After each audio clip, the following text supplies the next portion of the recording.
அப்புறம் அவரை பற்றி நம்ம இப்போ கண்டிப்பாக 2 விஷயம் சொல்லணுமானே. அவர் சொல்லி ஆகணும்ல. அரே இந்த அண்ணன் தான் சொன்னாப்புல, அண்ணே இந்த அவர் அண்ணாமலை தாங்க ரொம்ப பேசிட்டு இருக்காரு. அப்போ நான் சொன்னேன், அவர் ரொம்ப நல்ல மனுஷங்க, சரி நம்ம அவரை பற்றி ஏதாவது சொல்லணுமா அப்படின்னு. ஏங்க அவர் படித்த ஆள் மாதிரியாங்க பேசுகிறாரு, ரொம்ப படு கேவலமாக பேசுகிறாப்புல அப்படி இப்படின்னு ரொம்ப வருத்தப்பட்டார். சரி அவர் வந்து எப்பவுமே அப்படித்தானே. நான் என்ன சொல்கிறேன்னா, இப்போ அண்ணாமலையெல்லாம் வந்து இப்போ வந்து அவர் கரெக்டாக நிற்கக்கூடிய இடம் எங்கன்னா நம்ம கீழ்ப்பாக்கத்தில் தான் நின்றுக்கணும். பாவம் அங்கே கேட்டுக்கிட்டு பார்த்துருப்பார் போல் இருக்கு. இங்கே இல்லைப்பா அங்கே இல்லை, அதுக்கு வேற ஒரு ஆளை வச்சுருக்கோம் நாங்கள். முதல்ல அவருக்கு ட்ரீட்மெண்ட் முடிஞ்சு அதுக்கப்புறமா ஒன்றா 2வது தேர்தலில் நீ வந்து நிற்ப பார்த்தியா, அப்போ என்ன உனக்கு நம்ம கீழ்ப்பாக்கம் ஒதுக்குவோம் அப்படின்னு சொல்லி மேலிடத்துல பேசியிருக்காங்களாம். இந்த விஷயம் நம்ம கொஞ்சம் லேட்டாக தான் வந்திருக்கு. ஏன்னா அவர் எப்படி அப்படின்னு கேட்டிங்கன்னா, நீங்கள் இன்றைக்கி வந்து பயங்கரமாக பேசக்கூடிய ஒரு அண்ணாமலை வந்து சின்ன வயசுலேயே வந்து இப்போ படிப்பு சரியாக ஏறலையா.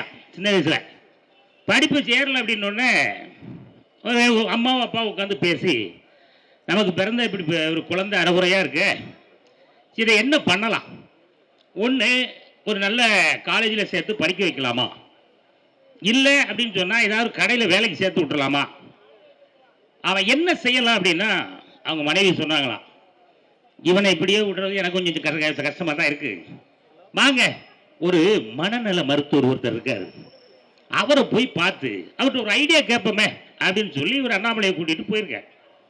போன உடனே என்ன பிரச்சனைன்னு டாக்டர் கேட்டார். உடனே அம்மா அப்பா சொன்னாங்க, ஐயா தம்பி பிறந்த நேரம் சரியில்லையா என்னன்னு தெரில, நாங்கள் ஒன்று சொன்னால் அவன் ஒன்று சொல்கிறான், ஆமாம் காலையில் ஒன்று சொல்கிறான் 11 மணிக்கு ஒன்று சொல்கிறான், அதனால் ஏன் இப்படி சொல்கிறாங்கிறது எங்களுக்கு புரியல அப்படின்னு. இவனை எந்த தொழில் இருந்தாலும் பெற்றுவிட்ட பற்றிலா, அதனால் இவனை எந்த தொழிலில் சேர்த்து இறக்கி விட்டா நல்லா இருக்குன்றது தான் உங்கள்கிட்ட கேட்கறதுக்காக வந்தேன். சரி அப்போ ஒன்று பண்ணுவோம், இவருக்கு எதில் ஆர்வம் இருக்குது அப்படின்னு கண்டுபிடிப்பதற்காக ஒரு 3 பொருளை வைப்போம். இந்த 3 பொருளில்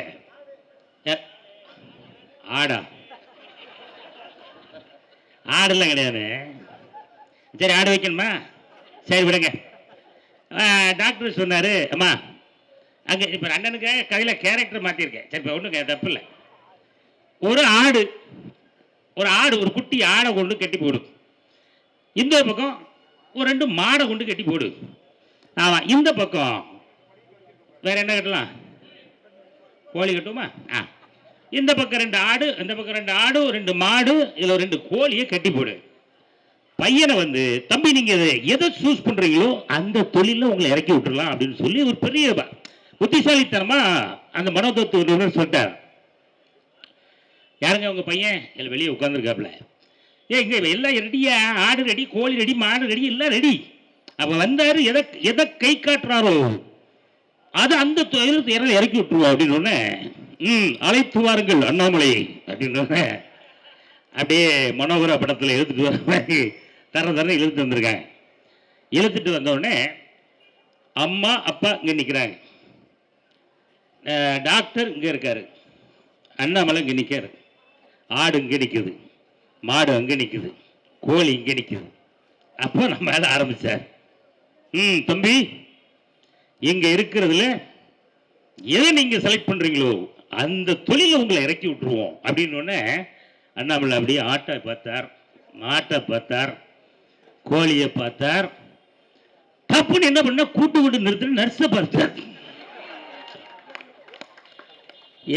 டக்குன்னு போய் ஏதாவது ஒன்று தூக்க அப்படின்னா நேரம் ஓடி போய் நர்ஸை தூக்கிட்டாப்ப.